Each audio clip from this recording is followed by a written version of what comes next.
উলামায়ে কেরামকে সাক্ষী রেখে যদি হাফেজ ইবনে কাসির এর আল বিদায়া ওয়ান নিহায়া থেকে এই কথা কোন মওদুদীর সন্তান তার অনুসারী প্রমাণ করতে পারে, আমি লুৎফুর রহমান ফরাজি জুতার মালা গলায় দিয়ে পুরো ঢাকা শহর ঘুরতে রাজি আছি। কিন্তু আল বিদায়া ওয়ান নিহায়ার কোথাও এমন কথা নেই।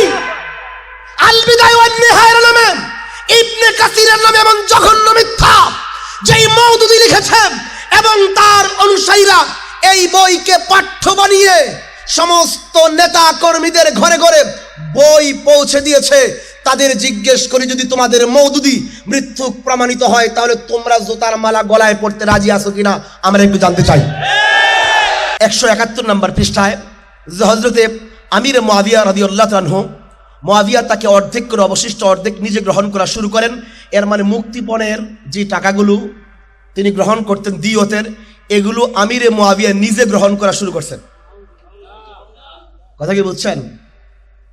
অথচ হাদিসের কিতাবের মধ্যে আসছে আসরারুল কুবরা লিল বাইহাকির 1635 16354 নম্বর রিওয়ায়াত যে আমিরে মুআবিয়া কি করতেন, আলকান নিসফা ফি বাইতুল মাল, তিনি দিয়তের অর্ধেক সম্পদ বাইতুল মালে জমা করতেন। কথা বলে বুঝেন নাই না? মাদ্রাসায় টাকা দিছে, আপনি যদি বলেন যে মুহতামিম নিজের পকেটে ঢুকাইছে, আরেকটা হচ্ছে এই টাকা তিনি মাদ্রাসার কোষাগারে মাদ্রাসার বাইতুল মালে জমা নিছেন, দুইটা কি এক?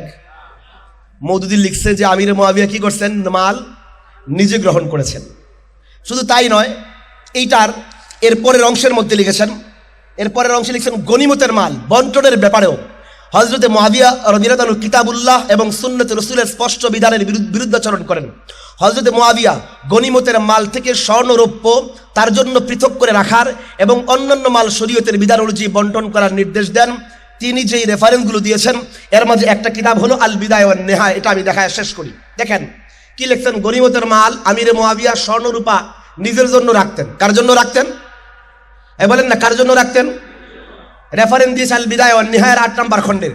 আমি একটু দেখাই আল বিদায়া ওয়ান নিহায়ার 8 নম্বর খণ্ডের 26 নম্বর পৃষ্ঠা কি আসছে, ইয়ানি আয-যাহাব ওয়াল ফিজ্জাতা ইউজমাউ কুল্লুহু মিন হাযিহিল গনিমাতি লিবাইতিল মাল, যে তিনি গনিমতের মাল থেকে স্বর্ণ এবং রূপা ওগুলো বাইতুল মালে জমা রাখতেন। কই জমা রাখতেন? এই কিতাবের রেফারেন্স দিয়ে মওদুদী সাহেব লিখেছে যে আল বিদায়া ওয়ান নিহায়ার মধ্যে আছে যে আমিরে মুআবিয়া রাদিয়াল্লাহু তাআলা আনহু গনিমতের মাল নিজের জন্য রাখতেন।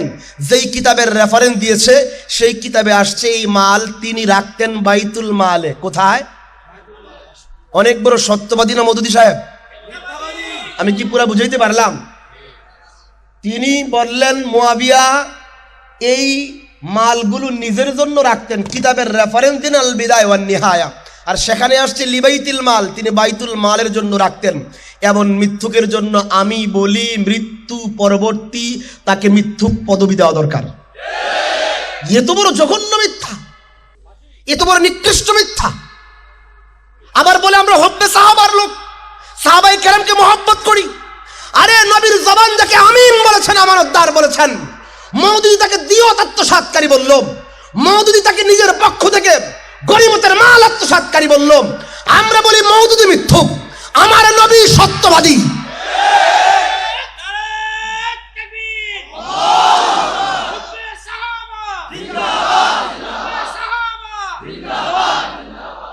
সাহাবায়ে কেরামের ব্যাপারে তার আরেকটা মন্তব্য বলে আমি শেষ করি।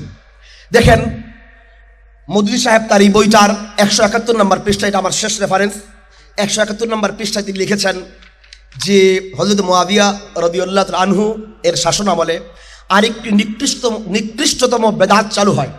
তিনি নিজে এবং তার নির্দেশে তার গভর্নরগণ মিম্বরে দাঁড়িয়ে খুতবায় হযরত আলী রাদিয়াল্লাহু আনহু এর উপর প্রকাশ্যে গালমন্দ শুরু করেন। এর চেয়ে জঘন্য মিথ্যা। অথচ মওদুদী যেই কিতাবগুলোর রেফারেন্স দিয়েছে এরকম কোথাও আমিরে মুআবিয়া নিজে গালি দিয়েছেন এর কোনো একটা প্রমাণও তিনি দেখাতে পারেনি।